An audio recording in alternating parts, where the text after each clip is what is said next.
We lose a key player in television around here tomorrow. Welcome into my state of mind. I am Dan Yorke. Merry Christmas. It is Christmas week. I don't have to tell you that. I know you're freaking out or you got all your stuff done. Which one is it? I'm kind of in between. Closer to all my stuff done. Because I delegate. Anyway. Susan Hogan's leaving. You didn't know that? Well, you do now, and it's a blow, I think, to this community in a big way. We shall talk about her career with her and talk about her plans and what's next for her in just moments from now, so don't go anywhere. Let's go to the rundown and take a look at the things that are happening in the world. And this is just, can you imagine if these two end up running in the general election? I mean, can you imagine the hate fest that we're going to have here? It is unbelievable. I don't even know where to start, except this headline will be my first one. So this is all about Hillary's representation that ISIS is farming out videos of Donald Trump, sort of. Here's what CBS reported on that. Polling data shows Donald Trump still solidly ahead in South Carolina and New Hampshire. But there's a new leader in Iowa, Ted Cruz. And that's why I'm so optimistic.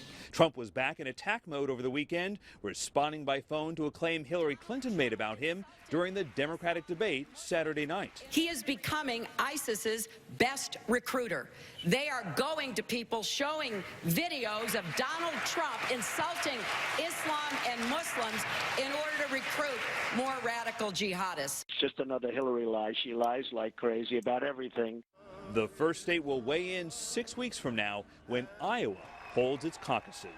Well, listen, the truth is that there's no proof that ISIS is running around with videos of Donald Trump talking about banning Muslims, but it makes common sense that they saw, everybody saw clip after clip after clip after clip of him suggesting so. So while you can do a PolitiFact or a fact check, whatever you want to call it, on whether or not there's a specific video to prove that she knows what she's talking about, I mean, present tense probably was her biggest mistake.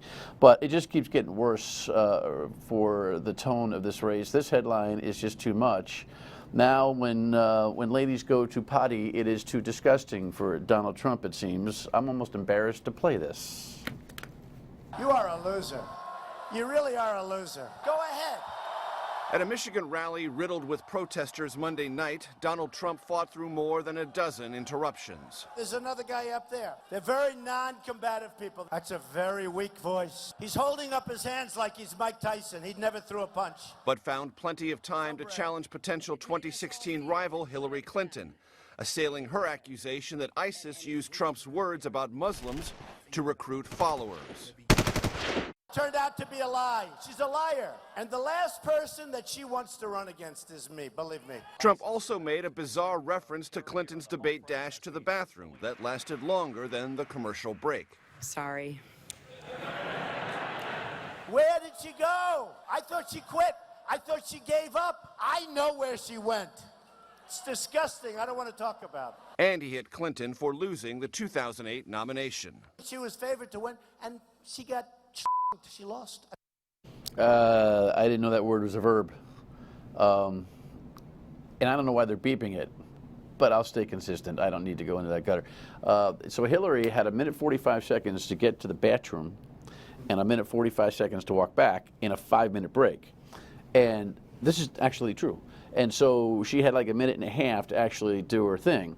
But there were 3 stalls in the bathroom, and there was already a woman in there, and I guess she didn't want to be in there when somebody else was in there. This is the level of the presidential conversation that we're having right now. I'm asking you folks who think this guy Trump has got it going on to really think about the level of discourse now. This one's got to be worrying on your conscience just a little bit. And the new polling data is out. Quinnipiac has the latest poll, and it's tightening between Donald Trump and Ted Cruz, although Trump's not really losing much ground there. It is Cruz gaining it from Rubio. However, here's the number that really rings true. This is out of all Americans, not Republicans, but all Americans. 1 out of 2 would be embarrassed to have him as president. Surprise, surprise. And the beat goes on. Healthy meeting here in the community last night. I think this is good stuff. The headline in the Providence Journal talks about the Islamic Center being the place where people got some things off their chest. I really thought that it was provocative, the Journal's coverage of this kind of chronicles one man who just stood up and had the guts to say, "You people make me nervous," meaning Muslims. Now, we've had, what, a couple hours of programming here on Dan Yorke's State of Mind and multiple hours on the radio on WPRI weekdays noon to 3, trying to bring some rhyme or reason to the understanding that Muslim Americans are just like you and me in so many ways, who really have to start thinking through and get by the Donald Trump type of comments and stop letting fear dictate the way we do business. Colonel O'Donnell, who is the superintendent of the state police, had previously lamented that he wanted leadership in the Muslim American community here in Rhode Island to speak up a little bit, as I have, to kind of say the right things, and last night, I guess they made progress. There's nobody from your leadership that I've ever met that aspires to violence. And I give you a lot of credit, and you group of leaders stepping forward and saying, condemning what happens internationally, nationally. And it is of note that we are meeting without something happening here of Rhode Island. Yeah, I mean, we just got to keep the dialogue moving. Conversation matters. Quality conversation usually has a good result. This was not a good result. This was the biggest oops. Oh my heavens, the headline for the Miss Universe pageant, not something that I promise you I watched, but now that we've seen the coverage of it, it doesn't get any more uncomfortable than this. Roll this one, Kev. Colombia! It's the moment every pageant contestant dreams of. I have to apologize. The first runner-up is Colombia. Miss Universe 2015 is Philippines. But for Miss Colombia, a moment that should have been filled with joy and celebration turned into confusion and awkwardness when host Steve Harvey realized he crowned the wrong winner. It was my mistake. But Steve Harvey said the reason for his confusion was how the names were listed on the card. After the show, he apologized again. I made a mistake. I didn't read first runner-up on the card. When I said the winner of Miss Universe 2015, instead of saying first runner-up, I read the name on the card. To add insult to injury, when he posted an apology on social media, he misspelled Philippines and Colombia. Critics went online to skewer Harvey. Pageant coordinators put out a statement saying, unfortunately, a live telecast means that human error can come into play. Miss Colombia took her loss graciously. Everything happens for a reason, so I'm happy. For Miss Philippines, who was the real Miss Universe, her crowning moment will be best remembered as one of Steve Harvey's biggest blunders. It's a very non-traditional crowning moment, isn't it? Yeah, it's very 2015.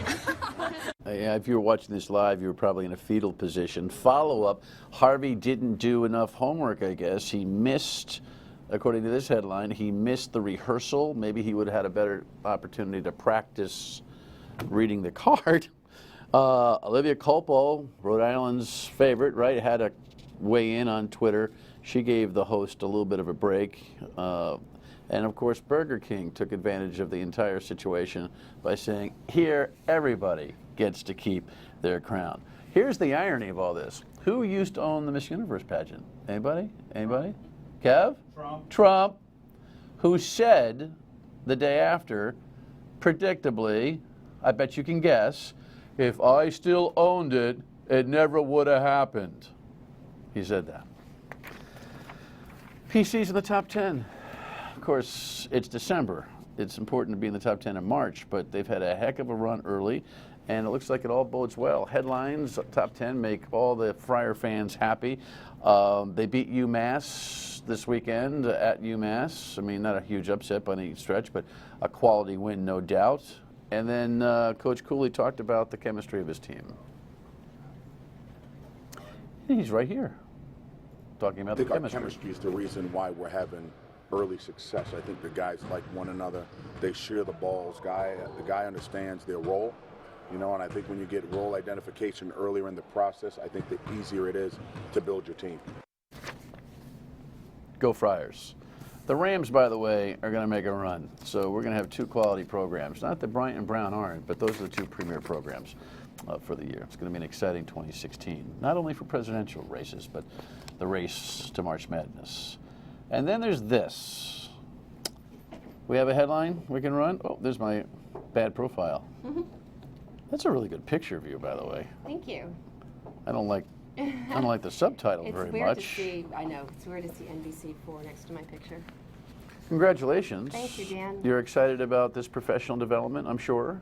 It's huge, and it literally fell in my lap completely out of the blue, and I feel just incredibly honored to be working for it. This is the #1 station down there. It's the station to work for in DC. It's a really incredible, life-changing opportunity for my entire family. Fell into your lap how? Well, ironically, I just happened to see from a former colleague of ours who worked here. She had posted on Facebook that she was leaving her TV station in Atlanta.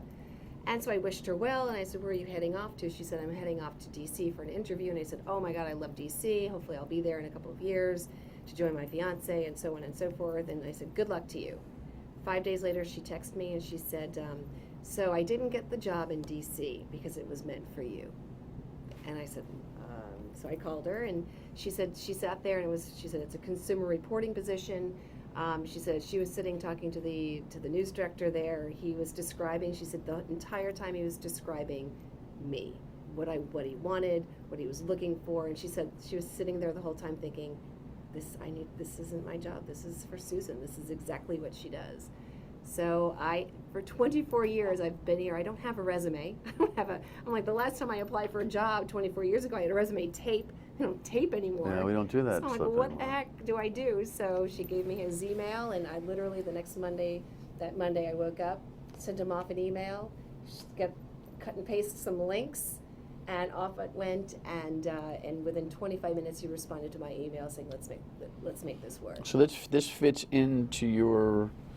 I mean, I don't want to dig deep because it's none of everybody's business, but you mentioned your fiance, so you kind of had an itch to scratch that you might do that anyway. So this is kind of serendipity in a lot of ways, right? and I'm blessed, and I'm a big believer in fate, Dan, and I believe somewhere someone up there just said this is an opportunity and you need to just go for it. It was never something that I ever thought I could ever have. It's just after spending 24 years in one market. And I'm 49 years old, you kind of feel like, I'll just kind of finish out here and who knows, go into public relations or something next. So to have this opportunity, I think just speaks volumes for women my age in this industry too, that it's never too late. And when, this TV station in of itself, it's owned by NBC Universal and Comcast, and they share the studio and share the building with NBC News. Their Washington bureau. So when I went down for my interview, Chuck Todd is walking out of the door. I'm like, whoa, it's Chuck Todd, cool. So it's a really pretty neat thing. And the news director basically said to me, you threw a monkey wrench into our whole thing. We were going to hire somebody, and I got your email, and so the rest is history. And after 2 interviews, and they flew me back, and it was pretty unique. Well, it's exciting stuff. I'm sure people have very mixed feelings watching this as we speak. When we come back, we'll talk about the nature of consumer reporting and what it means to you and how it all gets done. Stay with us. So Susan Hogan is leaving Channel 12 and 64 Eyewitness News tomorrow.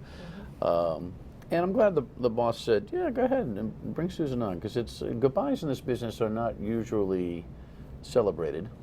But, I'm not speaking out of school when I say that I was told, sure, when I asked, I'd like to have Susan on, because a couple of decades plus and a half almost deserve see ya, Yeah, thank you. They've been a great employer. My managers have been an amazing team. I've gone through a lot of different owners and a lot of different managers. And the staying power, I think, speaks volumes for a number of different things. It's consumer reporting and where it's going. A lot of TV stations 15, 20 years ago were letting go those kinds of franchise reporters. But this station stuck with it time after time, year after year, from different ownerships to different ownerships, because the value in the consumer investigative franchise is huge. Well, look, I've always found, just in talking issues, the phones ring on talk radio programs, and attention's paid to news stories when it affects people in their pocketbook. 100%. So, I mean, it only makes sense. Absolutely. So that's all your work has been all about, that. Their Absolutely. health, their money, and protecting it. Exactly. Right? Absolutely. Consumer advocacy is huge, and I think what worked for me is I didn't go to Syracuse and study journalism. Everyone just assumes since I went to Syracuse, I went to the Newhouse School of Communications, and I didn't. I was a consumer studies major. So, that was kind of how I was able to get into this whole consumer reporting industries, because I didn't have that biased view of being a journalist only and then having to learn my craft. My craft came first, and I had to learn the journalism second. And I think with the call for action volunteers that we have, I have 16 retired folks working in my call for action hotline here, answering phone calls. We have about 125 phone calls a week that we average, and viewers who are calling us with their problems. And I think 125 weekly. Average. And that's not including that's for phone calls, that's not including emails. So I think our station looks at the value of that and says, okay, there obviously is this huge need for it. There's a need for problem solving, and then I also do the Target 12 consumer investigation, the bigger pieces, like the mausoleum story. That actually came to us via the Call for Action Center, the Hotline Center, from a 90-year-old woman. And what does that group do? Are they vetting before you see, or do you penetrate the 125 and take a look yourself? No, they are my front line. Really? Yes, and they I did not know that. Yes, a lot of people don't. And Call for Action is not exclusive to Channel 12. Call for Action is a nationwide nonprofit organization they're actually in Bethesda, Maryland. Okay. And they work with TV stations throughout the country with this advocacy program, and they have the volunteers, and they field the phone calls. And they work as mediators, advocates, whatever you want to call it. A viewer calls in with a problem, they'll talk to them, make sure that they've already, we want to be the last phone call that you make. You have to make sure that you filed your complaints with the right agency. Then we take those complaints, then they'll call the businesses for them on their behalf to try to problem solve, to try to negotiate, to come up with, whatever the resolution may be. And then I'm handed a piece of paper that says that here's the case, here's the viewer's name, and what, and if they hit a brick wall, I kind of step in.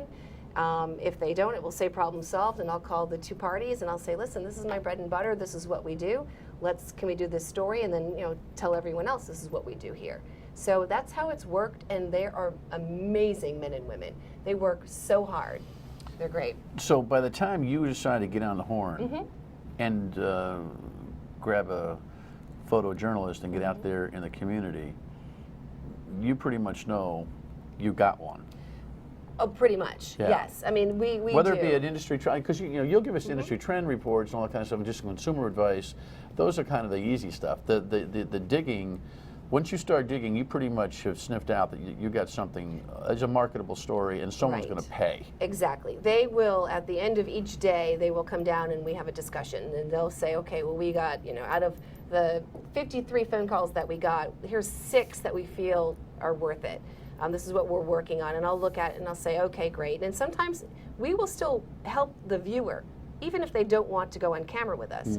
We're charged to help them regardless. So that doesn't matter, and I'll still make that phone call. Sometimes it's just all it takes. I mean, after 24 years you're of like getting that. a You're like reputation, that attorney commercial in the oh no, Susan Hogan's on the line. We better respond, right? Right. Well, they'll tell me, sometimes they'll come down and say, oh, well, we solved this. We just made a phone call and it worked. Or the viewer will call and say, hey, thanks so much. We just used Susan's name and we got this, got our refund. And I bet you look at situations where if you're getting 125 calls a week, you have a trend, like something's going wrong out there where multiple citizens in the region are affected by the same thing, right? Absolutely. So you'll right. see it, you go, oh, this is bubbling up. We got a problem in this area. You're absolutely exactly right.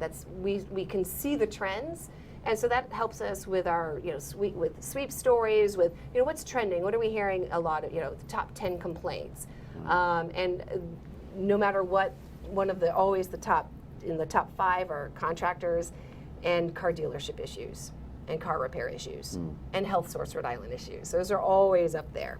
So, you know, and it's been a great service to the community, and you know, I was the one who basically was told by a news director 14 years ago, we want to start this thing called Call for Action, so yeah, go for it. So when we come back, if it's possible, best moments out of 24 years, stay with us.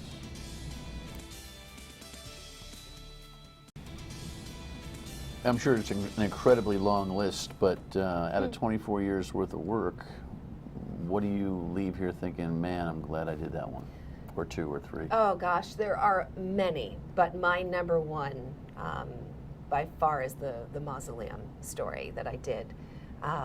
We were contacted by a 90-year-old woman who called for action and said, my dying wish, she's like, I'm not dying yet, but I know it's coming up, is my father is interred in the Roger Williams Mausoleum in Cranston. And it has been abandoned, boarded up, and I want him out. And I want him into a more respectful, there's the exterior, I think, is that I think that's the steps out in front. And so when I started digging into this and learning about this mausoleum was actually legally declared abandoned by the courts in 2007, 2008. So 527 bodies are inside this building that is literally crumbling every day. And so I called the city of Cranston and got in touch with Jeffrey Barone, who at the time he's no longer with the city, but was the constituent affairs employee. And he said, well, let's see what we can do. So we met. I mean, I worked on this story for months and sat down with, sometimes without even the camera, just talking to these people and saying, you know, what are you going to do? You got 527 that they knew of in there, a lot of whom were veterans, interred here. The building is no longer, is declared abandoned. No one has ownership over it. The last person who owned it died, and his two sisters died. And there was really, no one really wanted to touch it. So I figured I would. And we used her story and the story with her father, who was a World War I vet. Impact. Big impact. And I guess you've had a career, only got a minute left, of impact. Impact is huge, and it's what I'm leaving, and to be able to leave after 24 years knowing that I had an impact on that, and we had the removal. I think so far there's been over 20 bodies removed now because of our story. Other stories we've, you know, probably I would say close to $1 million in refunds that we've been able to get back to viewers over the course of my 14 years doing Call for Action, 24 years doing consumer reporting. Yeah, I mean, the impact is huge, and some laws that were passed and some legislation that was introduced, and yeah, I mean, it feels good, and carry on hopefully a good legacy, whomever is going to take over. Yeah, well, clearly you've established a franchise that has to continue. Yes. You're a pro's pro. Thank you, Dan. We wish you the best of luck, and I would imagine that anyone trying to get away with anything in Washington, I'm not talking about the White House or the Capitol, but you never know. You never know. You never know. Bum, bum, bum, bum. We wish you the best of luck. Thank you, Dan. I really appreciate it. Great success. Final word, and we come back. Stay with us.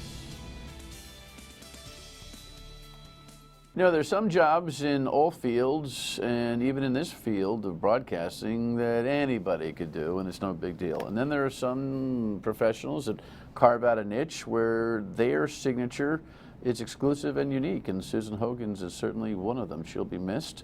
She'll have to be replaced because no one's irreplaceable in anything they do, but the impact is always felt. We wish her the best of luck. I'm sure you do too. We'll see you on the radio tomorrow at noon on WPRI and back here tomorrow night on My State of Mind. Thanks so much for watching.